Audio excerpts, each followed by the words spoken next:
فلک آپا بولیں، سمرین تم یہ توقع مت رکھنا کہ میں تمہارے پیچھے اپنے شوہر سے لڑوں گی۔ وہ جیسا بھی ہے اس کی وجہ سے مجھے تحفظ کا احساس ہے، لیکن وہ میرے کردار پر الزام لگا رہے ہیں۔ میں نے آپ کو بتایا تو تھا ہاشم کے بارے میں۔ اگر اس نے میری دل جوئی کر لی یا میری مدد کر دی تو اس کا مطلب یہ نہیں کہ اس کی نیت خراب ہے یا میں شوہر کی کمی اس سے پوری کر رہی ہوں۔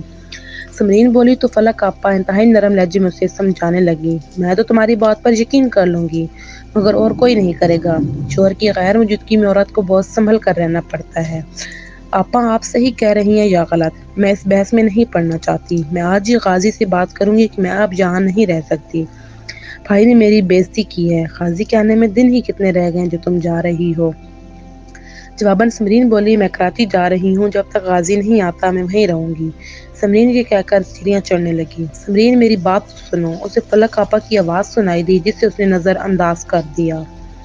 مہرین نے کھڑکی کے باہر نظریں دوڑائیں، وہ فلک کا نظارہ کر کے اپنے دل کو بہلانا چاہتی تھی، لیکن شاید وہ یہ نہیں جانتی تھی کہ جب انسان کا دل اداس ہو تو ماحول کی رنگینی بھی کچھ نہیں کر سکتی۔ اس کا دل بجھ سا گیا تھا۔ جب جھومتے ہوئے پھولوں سے دل نہ بہلا تو وہ پارٹی میں جانے کے لیے تیار ہونے لگی۔ وہاں سکندر پہلے ہی ایک لڑکی کے ساتھ موجود تھا۔ اس نے مہرین کو آتے دیکھ لیا تھا مگر اس کی موجودگی کو نظر انداز کر کے اس لڑکی سے باتوں میں محو ہو گیا تھا۔ لڑکی سکندر کے کندھے سے چپکی بیٹھی تھی۔ مہرین سمجھ رہی تھی کہ سکندر یہاں نہیں آئے گا مگر وہ اس سے پہلے یہاں موجود تھا۔ وہ محسوس کر رہی تھی کہ نظر انداز کرنے کے باوجود سکندر کی نگاہیں اس کا تعاقب کر رہی ہیں۔ ہلکی ہلکی ہوا چل رہی تھی۔ ہاشم بازار میں گھومتے ہوئے سوچ رہا تھا کہ سمرین نے جو فیصلہ کیا ہے وہ صحیح ہے یا غلط۔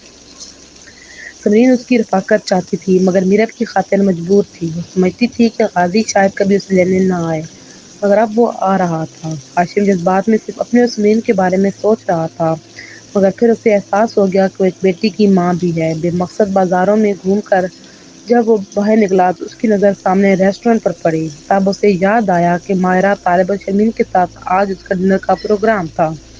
اس نے ہاتھ میں بندی گھڑی پر نظر ڈالی۔ 9 بجنے میں 15 منٹ تھے۔ پارکنگ ایریا کی جانب بڑھ گیا۔ آپ پورے 10 منٹ لیٹ پہنچے ہیں۔ وہ ریسٹورنٹ میں پہنچا تو طالب اسے دیکھتے ہی بولا۔ ہاشم کرسی گھسیٹ کر بیٹھ گیا۔ ویٹر کہاں رہ گیا ہے؟ بڑی بھوک لگ رہی ہے۔ طالب نے ارد گرد نظریں دوڑاتے ہوئے کہا۔ بھوک تو مجھے بھی لگ رہی ہے، آج میں نے دوپہر میں بھی کھانا نہیں کھایا۔ ہاشم بولا۔ کیوں؟ شرمین پوچھنے لگی۔ بس خیال ہی نہیں رہا۔ آپ شادی کر لینا، کوئی نہ تو ہو آپ کا خیال رکھنے کے لیے۔ ماہرہ نے کہا۔ تمہاری تجویز تو اچھی ہے، یہ غور کریں تو۔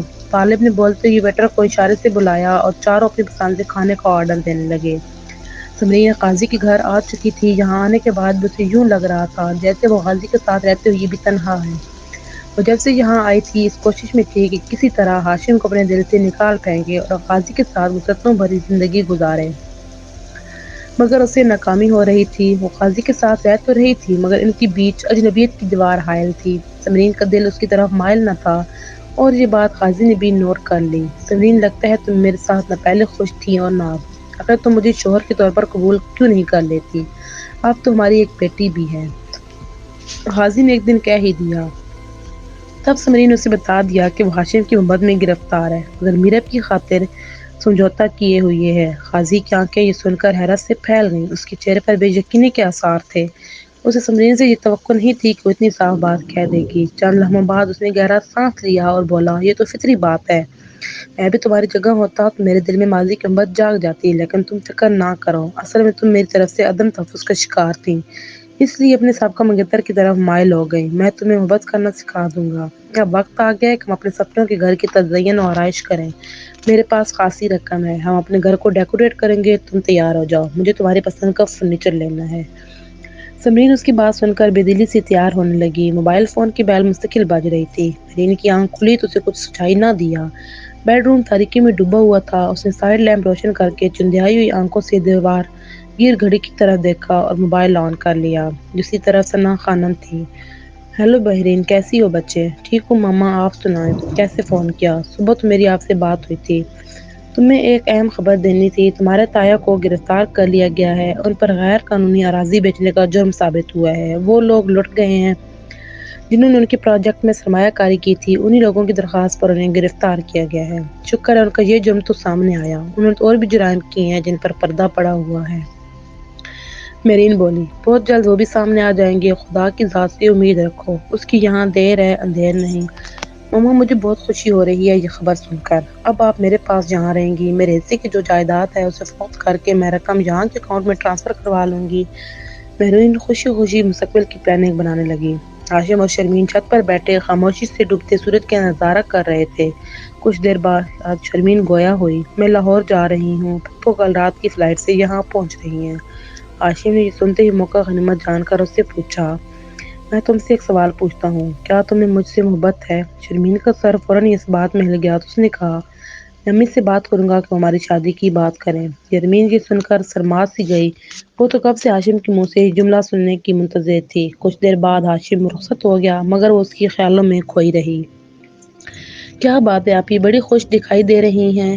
ماہرہ نے پوچھا تو اس نے بتا دیا کہ ہاشم مجھ سے شادی کا خواہش مند ہے۔ یہ تو بہت اچھی خبر ہے، ہاشم بھائی بہت اچھے ہیں، یہ تمہاری خوش نصیبی ہے کہ تم کو اپنی لائف پارٹنر بنا رہے ہیں۔ ماہرہ کو دلی مسرت ہوئی تھی، سمرین یہ تم نے کیسا کھانا بنایا ہے؟ قاضی نے غصے میں پلیٹ ایک طرف سرکائی، تمہارا دماغ کہاں رہتا ہے، ہر وقت مجھ سے بزار بزار سی دکھائی دیتی ہو، میں تمہیں اچھا نہیں لگتا نہیں کیا؟ ہاں نہیں لگتے اچھے ہو، صاف گوئی سے بولی، میرے والدین نے اپنی جان چھڑانے کے لیے مجھے تمہارے پلے باندھ دیا، کیونکہ تمہارے علاوہ مجھے کون قبول کرتا؟ تم ماضی کو بھلا کیوں نہیں دیتی؟ میں تمہیں خوش رکھنے کی ہر ممکن کوشش کرتا ہوں، مجھے تم سے اور میرب سے محبت ہے، مگر مجھے تم سے محبت نہیں ہے، یہی وجہ ہے کہ میں اچھی بیوی ثابت نہیں ہو رہی ہوں۔ میں کوشش تو کرتی ہوں تم سے جڑے رشتے کو نبھانے کی، مگر میرا دل ساتھ نہیں دیتا، اسی لیے میں تم سے الجھ پڑتی ہوں۔ ایسا کب تک چلے گا؟ میرے لیے تم ناقابل برداشت ہوتی جا رہی ہو، نہ تم ڈھنگ سے کھانا بنانا آتا ہے نہ دوسرے کام ہوتے ہیں، ہر وقت کھوئی کھوئی سی رہتی ہو، اس طرح تو ایک دن تم ذہنی مریض بن جاؤ گی۔ اچھا ہے، کم از کم اس طرح مجھے تم سے چھٹکارا تو ملے گا۔ غصے میں کہہ کر میرب کو اٹھائے کمرے میں چلی گئی، جبکہ قاضی سر پکڑے اپنا غصہ دبانے کی کوشش کر رہا تھا۔ کمرے میں آ کر سمرین کو اپنے رویے کی تلخی کا احساس ہوا، نہ جانے قاضی کو دیکھ کر اسے غصہ کیوں آنے لگا تھا۔ دن بدن تلخی اس کے مزاج کا حصہ بنتی جا رہی تھی، میرب پر بھی اس کی توجہ کم ہو گئی تھی۔ اس نے اپنے رویے کی تلخی پر غور کیا تو اسے لگا کہ وہ قاضی کے ساتھ کبھی خوش نہیں رہ سکتی، اسے طلاق لے لینی چاہیے۔ پھر اسی لمحے اس کی نظر بیڈ پر لیٹی میرب پر پڑی، وہ میرب کے لیے اپنے دل میں افسردگی محسوس کر رہی تھی۔ جو کچھ اس کی اور غازی کے بیچ چل رہا تھا اس میں وہ بلا وجہ پس رہی تھی، مگر پھر بھی سمرین نے اس رات ایک بڑا فیصلہ کر لیا، غازی سے علیحدگی کا فیصلہ۔ اگلے روز اتوار تھا، غازی گھر پر ہی تھا۔ سمرین نے اسے فوراً ہی اپنے فیصلے سے آگاہ کر دیا، مجھے افسوس ہے غازی، میں نے میرب کی خاطر تم سے نباہ کرنے کی کوشش کی، لیکن میں اس کوشش میں کامیاب نہیں ہو پا رہی۔ میرے دل نے تو تمہیں پہلے دن سے قبول نہیں کیا تھا اور نہ اب قبول کر رہا ہے، اس لیے بہتر ہے ہم علیحدہ ہو جائیں۔ قاضی نے بے یقینی کے عالم میں اسے دیکھا اور بولا، کم از کم میرب کا ہی کچھ خیال کر لو، میرب کی خاطر تو میں زبردستی کے تعلق کو نبھا رہی ہوں، ورنہ اپنے والدین کی دنیا سے چلے جانے کے بعد تم سے طلاق لینے میں ایک لمحہ نہ لگاتی۔ مجھے احساس ہونے لگا ہے کہ میں نے ہاشم کو ٹھکرا کر بہت بڑی غلطی کی ہے، یقیناً میرب کے لیے اچھا ثابت ہوتا۔ بند کرو بکواس، میرے علاوہ کوئی بھی شخص میرب کے لیے اچھا باپ ثابت نہیں ہو سکتا، یہ لکھ لو تم یقیناً اب بھی ہاشم سے رابطے میں ہو، تبھی تو تم اتنا بڑا قدم اٹھا رہی ہو، چیخ پڑا۔ ایسا کچھ نہیں ہے، ہاشم کا نمبر تو میں نے اسی دن ڈیلیٹ کر دیا تھا جس دن میں نے اس سے آخری بار بات کی تھی، ویسے بھی میں دوسری شادی کروں یا نہ کروں، مجھے تم سے تو طلاق چاہیے۔ تم میرب کے لیے نہ پریشان ہو، اس کو میں اپنے ساتھ لے جاؤں گی، میں وعدہ کرتی ہوں کہ اسے خوش رکھنے کی ہر ممکن کوشش کروں گی۔ ابھی تمہیں میرب کی فکر ہو رہی ہے، جب تم دوسری شادی کرو گے تو تمہاری بیوی اسے برداشت نہیں کر سکے گی، میں جیسی بھی ہوں اس کی ماں ہوں، اس کا خیال رکھوں گی۔ ٹھیک ہے، تم میرب کی خاطر مجھے برداشت کر رہی ہو، یہ حقیقت جاننے کے بعد میرا زبردستی کرنا فضول ہے، میں تمہاری خوشی کی خاطر علیحدگی کا فیصلہ کرتا ہوں، تم میرب کو اپنے ساتھ لے جاؤ، مجھ سے زیادہ اسے تمہاری ضرورت ہے، جو رویہ تمہارا ہے مجھے ڈر ہے کہ تم کچھ دن اور میرے ساتھ رہی تو نفسیاتی مریض بن جاؤ گی، جو میں نہیں چاہتا۔ قاضی نے اپنے اندر امڑتے غصے پر قابو پا کر کہا اور وہاں سے اٹھ گیا۔ شرمین ہاشم کا ہاتھ تھامے سمندر کے کنارے کھڑی تھی، خوشی کے مارے اس کے پیر زمین پر نہیں ٹک رہے تھے، ہاشم کی ہمراہی میں زندگی کا سفر اتنا خوبصورت ہوگا اسے معلوم نہ تھا، وہ پہلی بار سمندر دیکھ رہی تھی، اسے سمندر بے حد حسین لگ رہا تھا، اسے سمندر بالکل اپنی خواہشوں کی تکمیل کی طرح، وہ سرمئی بادلوں سے ڈھکے آسمان کی ساری خوبصورتی اپنے اندر روح میں اتار رہی تھی۔ شرمین، ہاشم نے بہت آہستگی سے پکارا، جیسے اس شرمین کے خواب ٹوٹنے کا خطرہ ہو۔ جی ہاشم، کہیے، وہ چونکتے ہوئے بولی، کیسا لگ رہا ہے؟ بہت اچھا، میں یہاں کر اتنی خوش ہوں کہ آپ کو بتا نہیں سکتی۔ یہ آسمان، یہ بادل، یہ لہریں مجھے بےحد اچھی لگ رہی ہیں۔ ابھی تو مجھے تمہیں پورا کراچی گھمانا ہے۔ خدا نے پیسہ دیا تو ہم سوئٹزرلینڈ بھی گھومنے جائیں گے۔ مجھے بہت شوق ہے کہ میں وہاں سیر و تفریح کے آغاز سے جاؤں۔ بس تم دعا کرو کہ میرے تمام خواب پورے ہوں۔ اللہ نے چاہا تو آپ کے خواب ضرور پورے ہوں گے۔ آپ تو میری کسی نیکی کا ثمر ہیں۔ شرمین اس کی آنکھوں میں جھانکتے ہوئی بولی تو وہ کھو سا گیا۔ سیاہ چادر اوڑھے سمرین کوریڈور میں کھڑی برستی بارش کو دیکھ رہی تھی۔ ہاشم کی یاد نے اسے اپنے حصار میں لے رکھا تھا۔ 5 ماہ قبل جب وہ خالد سے طلاق لے کر یہاں پہنچی تو ایک بری خبر اس کی منتظر تھی۔ ہاشم سے رابطہ کرنے پر اسے پتہ چلا تھا کہ اس نے شادی کر لی ہے۔ تمہارا ارادہ تو شادی کرنے کا نہیں تھا۔ پھر اچانک سمرین پوچھ بیٹھی تھی۔ دل تو صرف کو روکنے کا چاہ رہا تھا۔ میں نے شادی اس لیے کر لی کہ تمہیں بھول سکوں۔ تمہاری یادوں کو بلانا میرے لیے ممکن نہیں تھا۔ تم بتاؤ تم نے اپنے شوہر سے طلاق کیوں لی؟ سمرین اس کے سوال پر چکرا سی گئی تھی۔ اسے محسوس ہو رہا تھا جیسے کسی نے اسے بلندی سے نیچے پٹخ دیا ہو۔ سمرین آپ کو میڈم بلا رہی ہیں، بوا نے نزدیک ہو کر کہا تو وہ ہوش میں آئی۔ 2 ہفتے قبل اس نے اسکول میں ملازمت کر لی تھی۔ چہرے پر زبردستی کی مسکراہٹ سجائے میڈم کے روم میں جانب بڑھ گئی۔ زندگی میں کیے گئے بعض جذباتی فیصلے انسان کی زندگی برباد کر دیتے ہیں۔